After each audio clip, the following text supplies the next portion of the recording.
नमस्कार, स्वागत है आपका राजी टीवी पर। मैं हूं आपके साथ अभिषेक भट्टाचार्य। इस वक्त की बड़ी खबर आपको बता रहे हैं दिल्ली से। इस वक्त की बड़ी खबर यूपी मदरसा एक्ट को लेकर। इस वक्त की बड़ी खबर आपको बता रहे हैं, मदरसा एक्ट को सुप्रीम कोर्ट ने मान्यता दे दी है।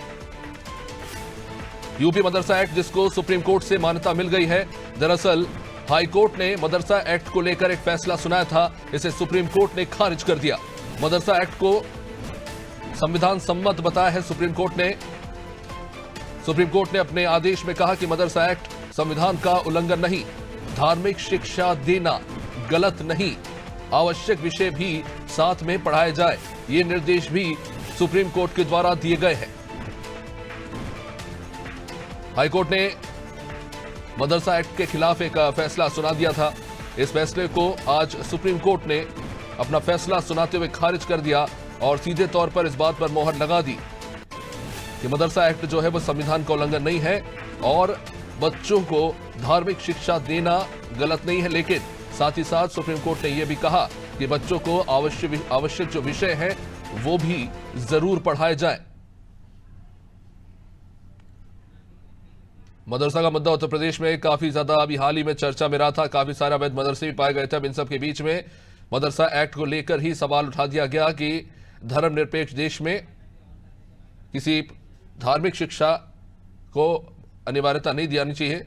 हालांकि अब सुप्रीम कोर्ट ने इस फैसले को, हाईकोर्ट के इस फैसले को खारिज कर दिया और मदरसा एक्ट को संविधान सम्मत बताया। अभिषेक हमारे साथ इस वक्त जुड़ चुके हैं। अभिषेक, यूपी मदरसा एक्ट जिसको लेकर हाईकोर्ट ने फैसला सुनाया था, आज उस फैसले को सुप्रीम कोर्ट ने पलट दिया है और धार्मिक शिक्षा को सही ठहराया। उन्होंने कहा कि शिक्षा देना धार्मिक गलत नहीं है, लेकिन जरूरी विषय भी बच्चों को पढ़ाए जाए। पहले इस मामले को समझना होगा। 22 मार्च को जब हाईकोर्ट का फैसला आया था तो हाईकोर्ट ने कहा था कि साफ जांच में पता चला है कि मदरसों में दीनी तालीम दी जाती है, दीनी तालीम के अलावा अन्य विषय नहीं पढ़ाए जाते हैं और संविधान में ये बाकायदा प्रावधान है कि आप धार्मिक शिक्षा नहीं दे सकते हैं। हालांकि संस्कृत विश्वविद्यालय हो या फिर गुरुकुल हो, ये भी संचालित है, लेकिन यहाँ पर धर्म शिक्षा के साथ अन्य विषयों की शिक्षा दी जाती है। मदरसों में अब तक ऐसा नहीं होता था। कई बार इसको लेकर कमेटी गठित की गई थी। कमेटी ने रिपोर्ट दी थी कि सरकार जो पैसा दे रही है, सरकार जो फंड दे रही है मदरसों को, उससे दीनी शिक्षा दी जा रही है, मजहबी तालीम दी जा रही है। इसी को लेकर राज्य सरकार के अधिवक्ताओं ने हाईकोर्ट में अपील की थी। तो 22 मार्च को हाईकोर्ट ने मदरसा एक्ट को खारिज कर दिया था और कहा था कि दीनी तालीम देने के लिए हम किसी भी तरीके का अनुदान नहीं दे सकते हैं। अब जब सुप्रीम कोर्ट मामला पहुंचा तो आज सीबीआई चंद्रचूड़ की जो बेंच थी, उन्होंने इस मामले की सुनवाई की और साफ तौर पर देखिए उन्होंने आदेश दिया कि दीनी शिक्षा, मजहबी शिक्षा देना कोई अपराध नहीं है, सबको अधिकार है अपनी शिक्षा देने का संविधान में। लेकिन अगर इसके लिए सरकार पैसे खर्च कर रही है तो इसमें जो जरूरी तालीम है, जो कंप्यूटर है, इंग्लिश है, जिसे साफ तौर पर अंग्रेजी भी कहा जाता है आमतौर पर, गणित है, फिजिक्स है, केमिस्ट्री है, बायो है, यानी आप मजहबी शिक्षा के साथ जो आधुनिक शिक्षा है उसको भी बच्चों को दीजिए जिससे उनका भविष्य संवर सके। देखिए, मजहबी शिक्षा के साथ आप केवल आमिल बन सकते हैं, मौलवी बन सकते हैं, हाफिज बन सकते हैं और आप साधु संत बन सकते हैं, महंत बन सकते हैं, लेकिन जब तालीम आपको सभी विषयों की मिलेगी तो आप अलग क्षेत्र में भी मुकाम हासिल कर सकते हैं। और सरकार का यही मानना था कि जो पैसे दिए जा रहे हैं उसमें कम से कम जो अनुदान दिया जा रहा है सरकार की ओर से, जो राजस्व का खर्च हो रहा है, उससे अन्य शिक्षा भी मिले, जबकि मदरसों में दीनी तालीम दी जा रही थी। तो यही वजह है कि मामला सुप्रीम कोर्ट पहुंचा था। हाईकोर्ट ने साफ कहा था कि दीनी तालीम नहीं दी जा सकती है सरकारी खर्च पर और आपको अन्य विषय भी पढ़ाने होंगे जो मदरसों में नहीं होता था। अब सुप्रीम कोर्ट ने वही आदेश दिया है कि देखिए, दीनी तालीम आप दे सकते हैं लेकिन आपको अन्य विषय पढ़ाने होंगे। तो जो सियासत थी, जो लोग इस पे सियासत कर रहे थे, उनको समझना होगा कि मदरसों में अगर एक हाथ में कुरान होगी तो दूसरे हाथ में लैपटॉप होना जरूरी है, क्योंकि ये समय की मांग है और आधुनिक भारत का निर्माण इसी से हो सकता है। अभिषेक, देखना काफी दिलचस्प है क्योंकि इससे पहले हमने देखा था उत्तर प्रदेश में जो अवैध मदरसे हैं उन पर कार्रवाई हुई।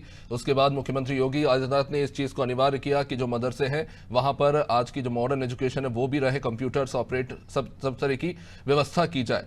उसके बाद हमने देखा कि चाइल्ड कमीशन ने तमाम राज्यों को रिकमेंडेशन भेज दी कि जो तमाम मदरसे हैं उन पर अनुदान ना दिया जाए, इन पर रोक लगाई जाए। और फिर जाके हम स्थिति देख रहे हैं जहां हाईकोर्ट में यह मामला पहुंचा और हाईकोर्ट ने जो है अनुदान देने से इनकार कर दिया। ये भी बड़ा दिलचस्प और कहीं ना कहीं कह सकते हैं हैरान करने वाला फैसला है क्योंकि हमारे संविधान में माइनॉरिटीज के लिए विशेष व्यवस्था की गई कि वो अपनी दीनी शिक्षा जो है करवा सकते हैं। हालांकि हाईकोर्ट ने कह सकते हैं कहीं ना कहीं संविधान से थोड़ा इतर जाके ये बड़ा फैसला लिया था, जिसे आज सुप्रीम कोर्ट ने पलट दिया। दीनी तालीम दी जा सकती है, ये बिल्कुल प्रावधान है संविधान में, लेकिन दीनी तालीम के साथ जो वाकई में आधुनिक जो समय है, आप देखिए हम 21वीं सदी में हैं और क्या दीनी तालीम से 21वीं सदी के भारत का विकास हो सकता है? और चाहे हिंदू और मुसलमान हो, सबके ऊपर ये व्यवस्था लागू होती है कि क्या दीनी तालीम से हम नए भारत का निर्माण कर सकते हैं? तो दीनी तालीम के साथ मैंने पहले कहा ना कि सरकार का ये मोटिव है कि एक हाथ में कुरान हो और दूसरे हाथ में लैपटॉप हो, और कुरान के साथ साथ जो अन्य विषय हैं बच्चे उसमें भी आगे पढ़े। देखिए धार्मिक शिक्षा से पहले भी मैंने बताया कि मौलवी, हाफिज, आमिल बन सकते हैं, लेकिन वो डॉक्टर, इंजीनियर बनना बहुत कठिन होगा। तो ऐसे में आधुनिक भारत को आगे बढ़ाने के लिए मदरसों में भी अन्य शिक्षा लागू हो। आज सुप्रीम कोर्ट ने जो फैसला दिया उसमें कहा है सुप्रीम कोर्ट के चीफ जस्टिस ने कि धार्मिक शिक्षा से कोई परहेज नहीं है, लेकिन अन्य विषय भी पढ़ाए जाए। और अब देखने वाली बात होगी कि मदरसों में ये आदेश कब तक प्रभावी ढंग से लागू होता है और कब तक मदरसों में अन्य विषय पढ़ाए जाते हैं। निश्चित रूप से देखना होगा राज्य सरकार किस तरह से इंप्लीमेंटेशन करती है, क्योंकि धार्मिक शिक्षा के साथ आज की जो जरूरी शिक्षा है नौकरी पाने के लिए वो भी बेहद जरूरी है। बहुत बहुत शुक्रिया अभिषेक जानकारी के लिए। तो मदरसा एक्ट को लेकर जो तमाम तरह की अटकलें लग रही थी उस पर अब पूर्ण विराम आज सुप्रीम कोर्ट ने अपने इस फैसले के साथ लगा दिया है और मदरसा एक्ट को संविधान सम्मत बताते हुए उन्होंने हाईकोर्ट के फैसले को पलटते हुए कहा कि मदरसा एक्ट संविधान का उल्लंघन नहीं, धार्मिक शिक्षा गलत नहीं है, लेकिन आवश्यक विषय भी पढ़ाए जाने चाहिए।